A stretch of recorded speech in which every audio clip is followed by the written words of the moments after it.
So now we're going right back over to 228 versus Restless Adder. 228 took the first drop. Now we're on 720 tons, just like we just saw between CSJ and INEX. If 228 can win this, they will move on to the winner's bracket. Otherwise, we will see a third drop.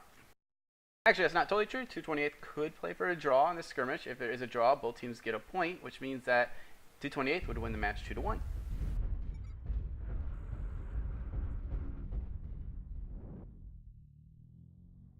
Okay, so we see Timberwolves, Firestarter A's for Restless Adder. I'll look at exactly what kind of Timberwolves they took. Mix of Timberwolves, Raven 2X's, a lot of Raven 2X's, and Shadowhawk 2K using those high mounts. Let's look at mechs, because now we just need to see what kind of configs we're running. Queen Blade, 3 large lasers, no surprise on that one. 2 large, 2 medium for Peter. Pisces with Laser Vomit, Timberwolf. Mod Complex, small pulse, standard Firestarter A configs, loose goose standard. So a lot of these Firestarters. And now okay, this is what I wanted to see. We see the small pulse SRMs.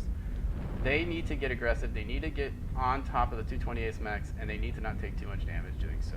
They need to do their very best job of maneuvering. They have all the time. 9 minutes they take to do this. You need to be aggressive, but you also need to use positioning. That's not just moving to avoid damage.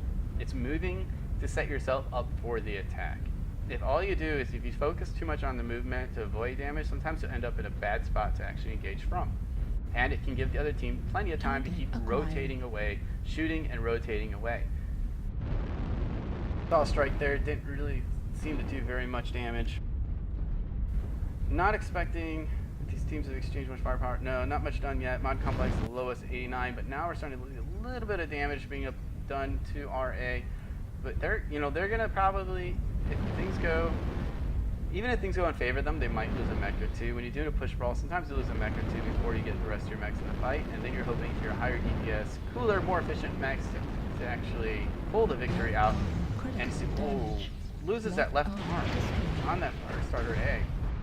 Probably had a little bit lower armor on those arms, but that's okay. He still has 6 of them, plenty of small pulse, and they are moving around the D3 corner here. Long route. They do all have jump jets this time, so they will be able to use those jump jets to get on top, and they won't have that problem they had the last drop where assaults are sitting on.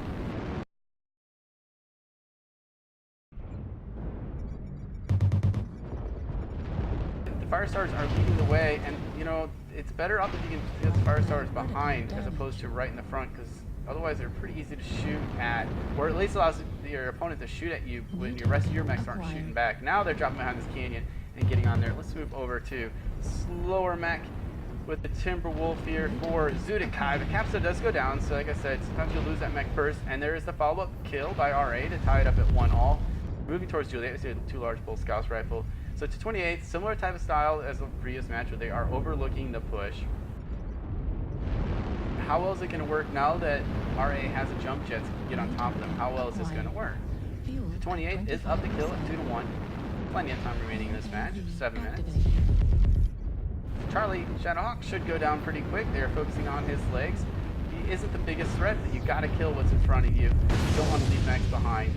And kills are traded once again. It's 2-3 in favor of 228. You see 228's mechs have done a good job pulling back around that C3 spot. You have some mechs in front, some mechs in back. 228 does a very good job about that, about how to defend the actual push. Yeah, this is pretty much textbook style of how to do it. Spread your mechs out, make them have to travel as most distance as possible, just like CSJ is doing with their double-sided attack. It's now 4 to 5 in favor of CSJ. Zudikai leg does go down. Let's keep it going. Try to get in some of these bigger mechs. Okay, a double Gauss for Grim. Grim really does like that mech. And it is up now 5 to 8 in favor of CSJ. 4 mechs remain for RA.